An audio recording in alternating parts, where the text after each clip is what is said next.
Man, first of all, before I get going too crazy, can we give it up for your pastors, Chad and Jill? Come on. They're amazing people. Listen, I remember meeting Chad the very first time. He wouldn't stop talking. And I loved it, man. I loved every moment of it, because what I realized at that moment, and what I realized is, man, this guy has a call of God on his life. And when he came in the room, we and my family, we were thinking about moving our church all the way from Westminster to Longmont. And I felt in my heart, I said, man, Longmont needs a good church. And then I met Chad. Right. Yes. And you know what I said at that moment? I go, Longmont has a great church. And Purpose Church is going to be that for the Longmont area. And let me just tell you, I love it, and I'm so proud of you, Chad, and I'm so proud of you, Jill. I know she's not here, but I hope you're watching at some point. I just want to say, can you give it up for them, a real honor moment for your pastors today, because they deserve it. Come on, no, not just a simple golf clap. I done better than that. Look, come on, give it up for your pastors today. They are awesome. You're saying this guy's a firecracker. I am. My name is Pastor Joel Sosa. Can you have a picture? I have a picture of my kiddos. Can I show them? Do you have that? So this is my family. Okay, I'm going to get out of the way because of the better view of my family. They're everything to me. They planted the church with me when they were little. They planted a church with me and they said, let's go. We've been doing church for 9 years, portable like this. For 9 years, so come on. But that's my family. My son on the left-hand side, he's my gentle giant. He's awesome. My daughter on the other side is Kira. She's my middle. And then my favorite is a little child called Noelle. She's my favorite, okay? Let's be real. You got favorites. I'll just be real.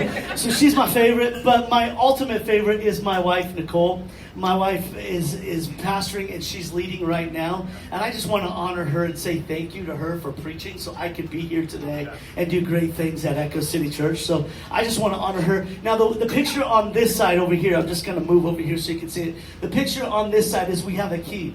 And this is the first time. It is a big miracle moment that I don't know if you guys know that you're a part of. You guys helped us move into a headquarters space so that we can also have a Monday through Saturday place to have ministry. So I got to come here and say thank you for your gift. Thank you for your giving. Because of your giving, you're reaching people in Westminster. Come on, somebody. Isn't that good? Oh, man. Thank you. Because here's what it is. Here's what it is. You ready? Church is not just a little C church. My church, your church. It's not that. It's a capital C church. When you all win, we win. Amen. Amen? And so that's what I'm here to do today. I'm here to, listen, come to you and encourage you today. I'm not a guest speaker, friends. I'm family. That's right. I'm family. I'm your crazy older brother from down the street that comes once in a while. I'm that weird guy that comes in the room. But let me tell you, it's that guy that looks at you and goes, hey, listen, there's a call of God in every single one of you in the room today. Amen. That's right. I don't care what you believe. I don't care what you think. The reason why this church's purpose is because every single one of us have a purpose in Jesus today. Amen. You have a purpose. And so I feel like it's my gift to be an encourager. I believe God has called me to help you to go higher in Christ. My heart is to help you go higher in your faith. My heart is to go higher in strength. My help is to go higher in trust, because let's be honest, right now the world is pretty noisy. Yeah. Anyone see that, or am I the only one in the room? I looked around the nation nowadays, and I'm like, it's pretty noisy out there. Yeah. What's going on? It feels like, man, where are we at the end of days? Maybe. But I'm going to live like I'm not, because I need to get everybody with me to Jesus, amen? But I don't know what's going on. And what's really crazy is this: because the world is noisy, I'm seeing that the church has become fearful. And it's become an epidemic. And I'm going to say this today. You can never move to where God has called you if you agree with fear. Come on. Look at your neighbor and say, uh-oh. This guy's coming at me. Because here, listen, I'm not one to kind of go around the bush. I'm just going to shoot it straight. And my heart for you is this. Let's be honest. My heart is for you to live in alignment with faith over fear. My heart for you today is to understand that fear may be loud, but all fear does is exaggerate problems. All fear does is whisper the worst case scenarios. And what I'm learning is that fear, when it becomes loud, wants your agreement. And it's the tactic, I'm going to say this, of the enemy, the devil. Some of you are like, you still believe in that? It's 2026, sir. You still believe in the devil? Yes, I do. Yes. And I see him everywhere I look. I still believe in the spiritual warfare. I still believe that he's trying to keep the church from what God has called him and us to go and be a part of today. Do you agree? Yeah. Because let me just say this. I only believe in that there's an enemy and there's a thief because Jesus believed in it. Not believe in like his life. Come on, somebody. But he knew he was there. Amen? Yeah. I mean, so much so, he goes, I want to tell you, I want you to live a John 10:10 type of life. But he goes, before you can live a John 10:10 type of life, you have to understand that there's a thief. And in John chapter 10, verse 10, it says this. I don't know if they have it for me. But it says, the thief comes to steal, to kill, and destroy. So let me just tell you, if Jesus is saying there's a thief, we should understand that there is an enemy after your destiny. There is an enemy after your purpose. Can I say amen? Now, if I say something wrong, Pastor Chad can help me out next week and just correct me. But I do believe that the enemy wants to come in. He wants to steal, he wants to kill and destroy. But I believe John 10:10 is the life that Jesus wants us to live. That if we can get past this fear moment, we can have a life and a life more abundantly. That's what the end of John chapter 10, verse 10, it says, I want you to have a life and more life and more life and more life and more life. But it all comes through an alignment with faith. Look at your neighbor and say alignment. Oh, you guys are, listen, I'll be really boring if you don't want to talk. I'll be incredibly boring. I will be monotone. But look at your neighbor and go, come on, alignment. There's power in your alignment. Amen. If you're married in the room, you know there's power in alignment. Come on. So here's the question. This is a fun question. Have you ever, when was the last time, let me just say this. When was the last time you felt fear grip your heart? I'll tell you mine. My daughter's driving for the very first time. Come on, somebody. And if you have a 16-year-old daughter and she's driving, it grips your heart. You're holding on to the handle going, oh no. Oh no. Like, God help me. She's 16. She's my favorite. And I don't want anything to happen to her. You know what I mean? And so I remember how fear, but I know that's kind of trivial. And some of us are dealing with something maybe a little bit more difficult. Something that's maybe a little bit more scarier. Maybe it's a diagnosis from a doctor. Maybe it's a financial situation that you need a miracle in. Maybe it's something going on in your heart. Maybe it's this feeling that, oh no, I just came to this church and I got to move to another church. Can I tell you, we're not going to align with that fear. We're going to align with faith. That's right. Yeah. We're going to align with faith because what I want you to get inside of your heart is this. And I want you to know, fear shows up fast. And when it shows up fast, it wants to have you agree with it quicker than faith. And fear is a ruthless deterrent to God's destiny and what God has promised in your life. So that's why today, here we go. Here's my title for you today. My title for you, if you're taking notes, who's a note taker in the room? I heard that 90% of people that take notes go to heaven. It's a good stat. So you may want to take notes. No, but for real, you know that you only retain 2% of what you listen to, and you retain 80% of what you write down? And so let me just say this, church. Can I be like the older brother from far away? This is what I encourage my people. Listen, don't come to church without your notebook. Oh, Joel, this is my first church I've ever been a part of. Yeah, you need it more than anybody. And here's why. Listen. Come on, lean in, everybody. You're like, Joel, I don't even know you. You're already challenging me. I know. This is how I am. I told you I'm a firecracker that shoots straight. And I'll tell you why. Because here's the thing. I want you to be able to help somebody next to you when they're going through something that you've been through. Yeah. And when we take notes, we know what to say when it comes at us. Can I say amen to that? Amen? Oh, I knew you guys were going to be hard on me. Amen? Come on, let's go to the next level, guys. Let's go higher, because this is what I know. Fear makes noise.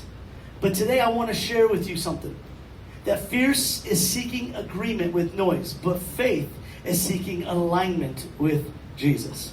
Yeah. And so to do that, I'm going to give you 2 stories in the Bible, and then we'll get on and we'll get going, and we'll have some food and go get donuts. I don't know, something like that. But let me just say this. The first one is going to be, if you know where, if you have your Bible, your physical Bible with you, I want you to go to Mark chapter 5 with me. And then I want you to go to Numbers 13 and 14 later on. So we're going to go to Mark 5. You're like, you're going to read the whole thing? No, thank God, because we'll be here for 2 hours. But let me just say this. I am going to give a synopsis of Mark 5 and a synopsis of Numbers, because here's what I want us to know. Here's what I want us to know. With Jesus, we can conquer any fear. That's right. 1 John 4, verse 18, it says, perfect love casts out all fear, because fear deals with punishment. Now, if you've ever thought about this, when fear tries to enter into our heart, it wants to punish what God has spoken into you. But 1 John 4 is all about being a son and daughter of God. And so what I want you to realize is fear wants to get you out of alignment in your position of being a son and daughter of Christ. Can I say amen? Like, that's what fear is trying to do. But faith, come on somebody, keeps an alignment that we are sons and daughters of Christ. And when we are, man, we can get through anything because Christ cares for me. Amen? And I want to show you this in Mark chapter 5, verse 21. And we're going to read. It's about a guy named Jairus. But I call him Jar Jar. Come on, somebody. Mark 5:21 says this, and when Jesus has crossed again in the boat to the other side, a great crowd gathered around him, and he was beside the sea. Then came one of the rulers of the synagogue, Jairus, whatever you want to call him, by name, and seeing him, he fell at the feet and implored him earnestly, saying, my little daughter is at the point of death. Now, can I just say, that's fearful. Would you agree? Have you ever had a moment in your life? My son was diagnosed with leukemia when he was 8 years old. Found out it wasn't leukemia, come on, praise God. Yeah. And it was just strep, and God healed him, and it was a great miracle story. But I remember at that moment, I said to my heart, I would give anything to make my son well. Yeah. And he's sitting there, and he's saying, my daughter's at a point of death. Come, lay your hands on her so that she may be well and live. And he went out with him, and a great crowd followed him and thronged about him. Now, I don't know what thronged is, but it seems like a lot. Come on, somebody. Verse 34, and he said to her, come on, daughter, your faith has made you well. Go in peace and be healed of your disease. Now, what daughter is this? You think it's the daughter that I was talking about earlier. Actually, it was another girl on the way to the miracle that Jairus wanted. Somebody interrupted the miracle that he wanted for himself. And it was another woman, oh, come on somebody, who has been, and the Bible says this, has been bleeding profusely. Now, if you don't know what that is, ask a lady. She knows what that is. And she's been bleeding profusely for 12 years, and she cannot stop. And she's wanting a miracle, and on the way, Jairus is sitting there. There's all these people, and it seems like the miracle has stalled, has stunted, because another miracle has come into place. Have you ever asked God for something, and someone around you gets it? Yeah. Oh man, isn't that frustrating in our own minds? Because we all believe that God is only giving us a slice of pie. You think that like God has a slice of pie for you. Like, oh, someone took my slice of pie. That was an apple pie with ice cream on top. And it was gonna be the a la mode. Let's go. And you're like, that was supposed to be my pie. See, you gotta understand something. Jairus, my friend Jar Jar here, okay? Yeah, he didn't know. Like we some of us like, okay, we know the end of the story, Joel. We get it. This is going to turn out good because everything around Jesus turns out good. But let me tell you, he didn't know that. Yeah. We got to start reading the Bible the way the Bible was written. It wasn't written like, listen, he's walking on the way to a miracle and someone interrupts with a miracle. And let me just say this. We need to get to a place that in our mind that goes, God is not just going to give me a slice of pie. That he has a pie for every single one of us. That you got a pie, you got a pie, you got a pie. He's better than Oprah. Come on, somebody.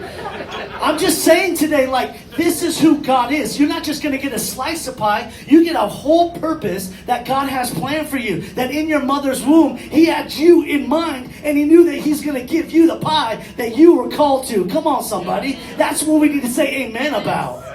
I'm trying, y'all. You're going to have to respond. And you're saying, that's just not me. I'm an introvert. No, I think some of us need to go, amen. Like, give me that pie. Yeah. I want what you have, God. I want it more than anything. Amen. When Pastor Chad gets up and says something you want, go, amen, give it to me, God. Yes. Because here in my heart, I want us to realize something. He's wanting a miracle, and a girl steps in. But let me just tell you, Jar's noticing that this girl is healed of all of the disease. Let me tell you, that puts faith in him. Yes. If I saw God do something for you, it puts faith in me. Let me tell you, if God's going to do it for you, he's going to do it for me. Yes. And so I'm like, man, let's go. But look what happens. It keeps going on. I think this is verse 35. But while he's still speaking, there came from the ruler's house some who said, your daughter is dead. Why even trouble the master anymore? Why, like, can you get this up for a little bit? Let me just, how many of you would feel the way Jairus felt? Yeah. You're walking, you're wanting a miracle, Yeah. and you hear news. Why are you even praying? It's over. It's done. It's dead. Why even try anymore? Have you ever been there? Have you ever been there where you're walking with God and someone maybe come along and then why are you even troubling him anymore? Let me just say this. Fear wants to set a moment in your mind, these little whispers that come in, that will say, why even trouble with Christianity anymore? Why even trouble with having faith? Why even trouble believing in Jesus? Why even trouble? Because let me tell you, fear has become an epidemic in our life. And many of us in this room, we're sitting here and we've walked through seasons where we've given everything in our mind that we could give, but yet it's not, the outcome isn't what we have desired. And we want to believe with the fear. And I'm here to tell you, friends, I know you're sitting here and I want to let you know, I want you to move not in fear, because these are the three things fear does. Three things that fear does. Number one, it does this. Number one, it distorts. It distorts. Fear wants to distort a God perspective in your life. It wants to distort what the Word of God says about you. It wants to distort the things inside of you and it wants to not only distort, but it wants to exaggerate the problem and the circumstance over the God of your circumstance. That's over the circumstance. The God that can actually do something in the circumstance. Let me tell you why. The enemy does not want you to go to the place of freedom. He wants you to go to a place of fear. He doesn't want you to go to a place of releasing. He wants you to go to a place of frustration, because if he can keep you there, he can keep you from what God has designed for you. And so he wants to make you not see God. Let me tell you, this messenger comes and he says God's dead. Wouldn't you say it's over? And this is what's happening here. Not only does it distort a God perspective, it distracts. Fear wants to target your identity. He wants you so busy listening to the whispers that you'll never hear how God is speaking to you and wants to talk over you. You know that God wants to look at you and say you're chosen? Yeah. That you're a royal priesthood? Yeah. You're a holy nation? Amen. Come on, somebody. You're more than what you think you are. There's something great inside of you. There's not poverty in you. There's actually blessing on blessing on blessing. And when we give that out, we see it. Come on, that's what God's calling us to. Yes. That's the heartbeat. He wants us to look at all the things negative. Fear wants to distract us with death. And the last thing is this, he wants to detour. Fear wants to keep you from taking ground. Here, and I had this plan kind of like when we talked. Do you know that this church is here, and I'm going to say it, for a purpose? Right now, when I was planning on, we were actually talking about moving here, you know what I'm saying, and doing this thing. I did a study. Longmont is 93% unchurched. Wait. Hold on. There needs to be a collective gasp in the room. 93% of people don't know what it is to have freedom in Jesus. No, I want you to feel it today. 93% of the people don't get the blessing that you have right now of hearing the word of God and feeling freedom from your fear. 93% of the people don't know what it is because, let's be honest with you. Let's be honest. The anxiety is on an all-time high. Depression is on an all-time high. Hear me today. Listen. Please listen. I did a study on this. 1 out of 4 teenagers are thinking about committing suicide.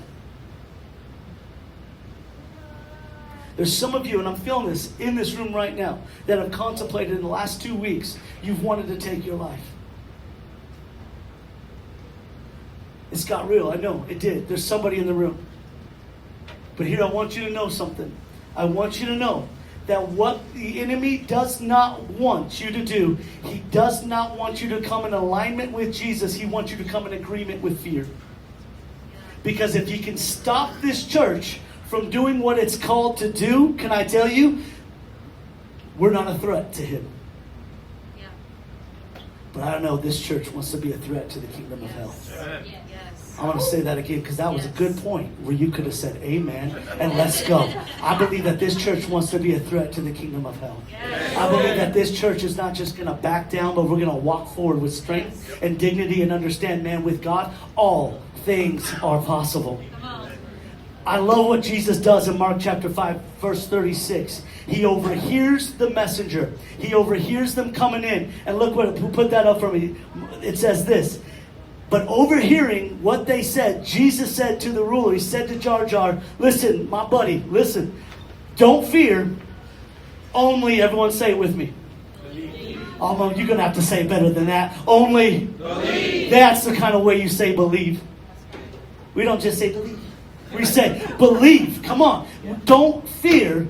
Only believe. Don't be in agreement with what fear is trying to say. Believe in alignment with Jesus, because an alignment with Jesus makes our heart and our mind say, you know what? I'm not going to listen to my problems. I'm not going to listen to the crazy. I'm not going to listen to what's going on around me, because I'll tell you what, I'm going to listen to what God has said over my life, and he's taking care of me every step of the way. Peter says this, cast your cares on Christ because he cares for you. Come on, somebody. We don't need to have anxiety anymore. You're like, it's easy for you to say. I know it is, because I am the most anxious person you'll ever meet in your life. What? Yeah, I'm a worry wart. Come on, somebody. Anyone a worry wart? That's me. And God has called me to do this? Come on, can you choose somebody that has the greatest faith? I actually agree with fear more than I align with faith. But can I tell you, when I align with faith, woo, I'm telling you, I start having a faith that I've never seen before. I start walking in ways I've never seen before, because let me tell you, when I listen to the voice tries to tell me to be in agreement with him. And let me put that up. The voice you agree with determines the ground you can take. And so we as a church, let me tell you, we got to get behind Pastor Chad. He didn't ask me to do this, but I'll take that $20 at the end. But he didn't ask me to do this.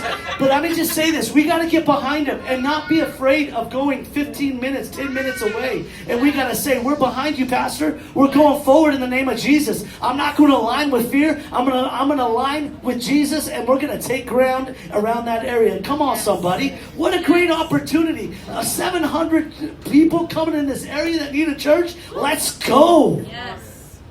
I told you I'm here to encourage you. I hope I'm encouraging somebody today. You're like, this guy's wild. I am. Because, listen.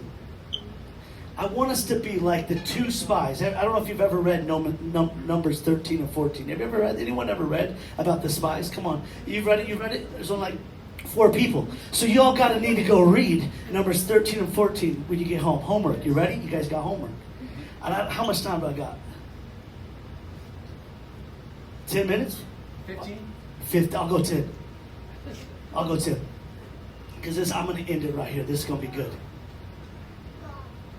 Numbers 13 and 14, it talks about how these people that were called by God, about 2 million people, they were called by God to take ground and go into the promise that God has called them to, the purpose that God has called them to. And he's like, hey, we're going to spy out the land. We're going to spy out the land. So before we do that, I'm going to get a group of 12 guys from all the tribes, and we're going to go and we're going to spy out the land. And he had conditions. I want, number 1, this is Moses. Moses looks at him and goes, I have conditions. Number 1, I want you to see if the land is really awesome. So bring something back that's good.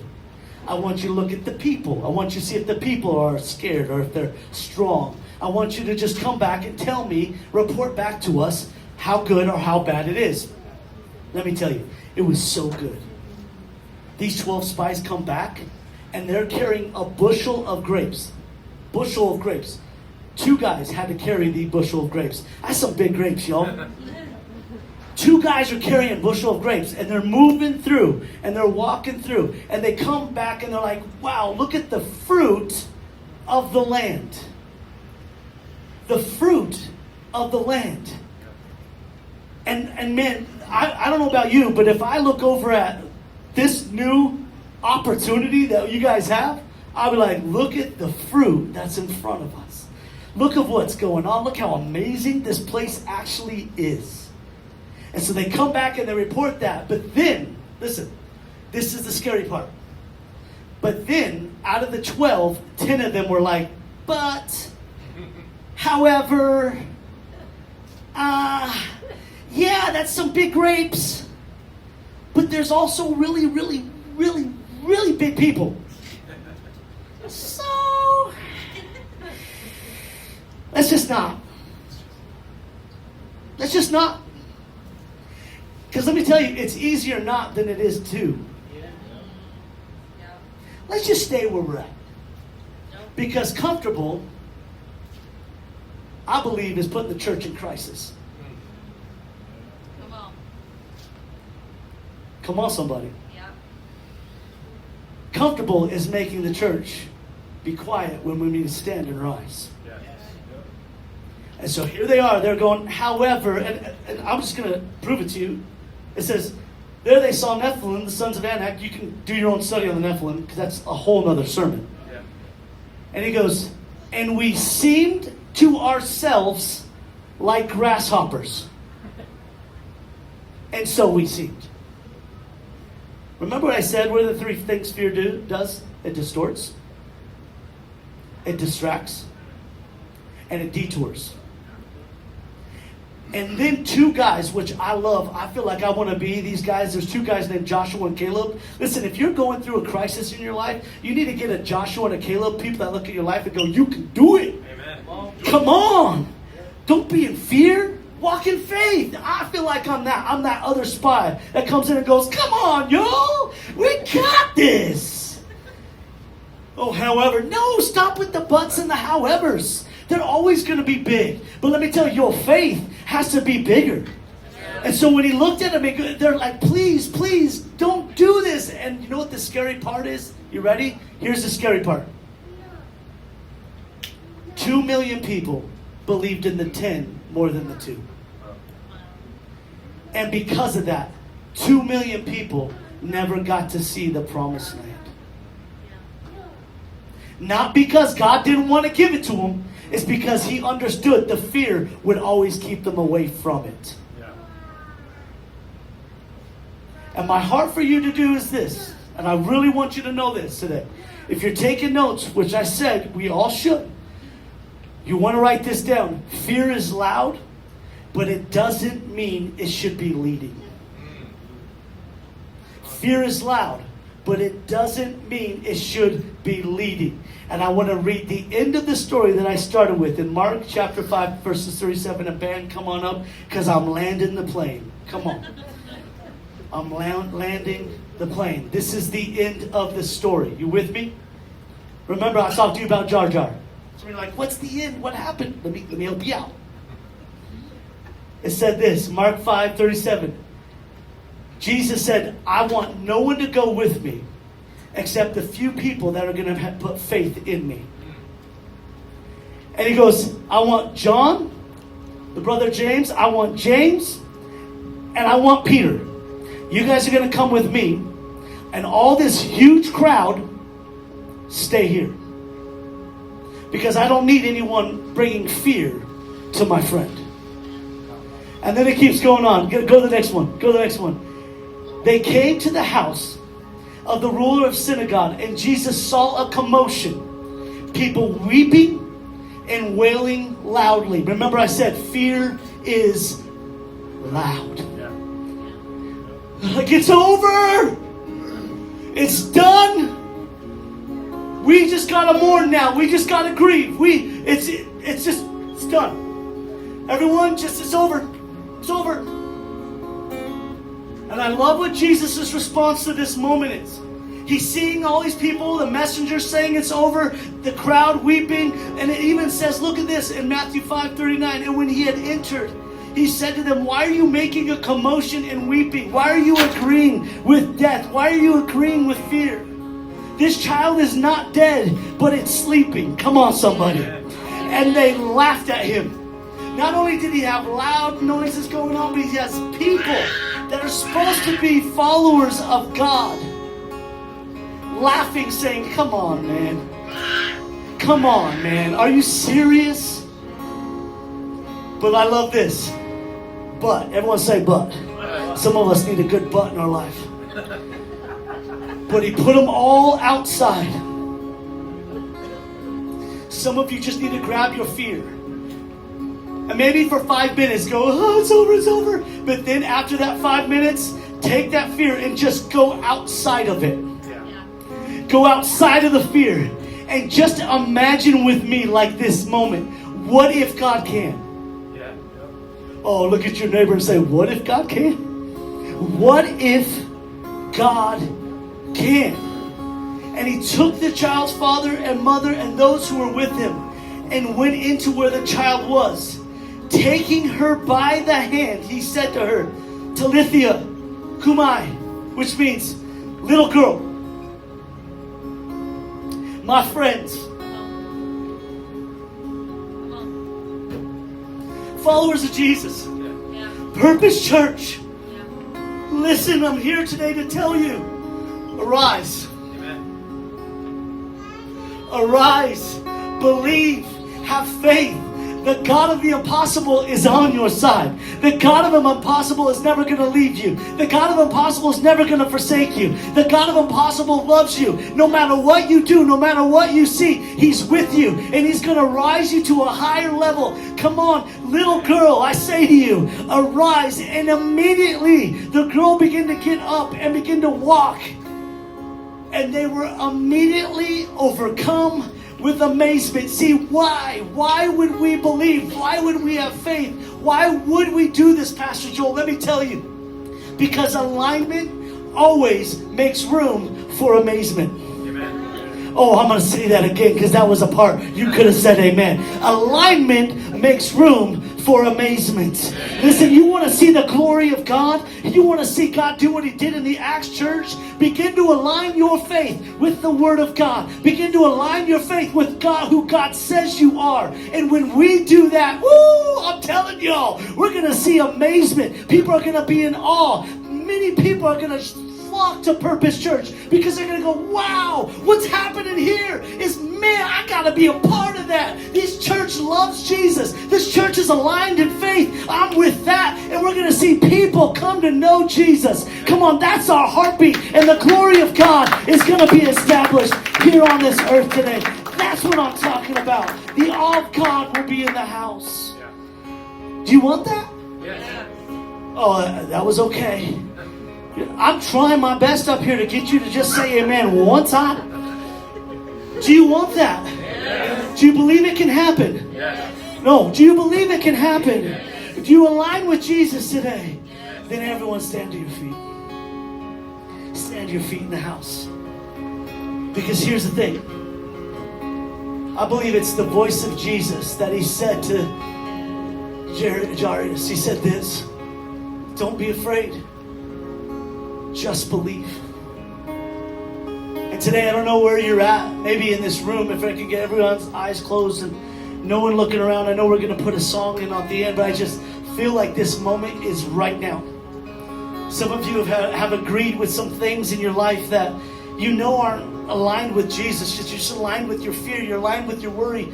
Just like me sometimes. And we're fighting this together as friends. And we're fighting this together as followers. And you're in the room and I don't know if you do this here. I hope you do, but I'm doing it. So if you're in the room today and you're like, yes, I need to align myself to Jesus. I need to believe more in Jesus than I do my fear today. I just want you to put your hand up. Just lift it up.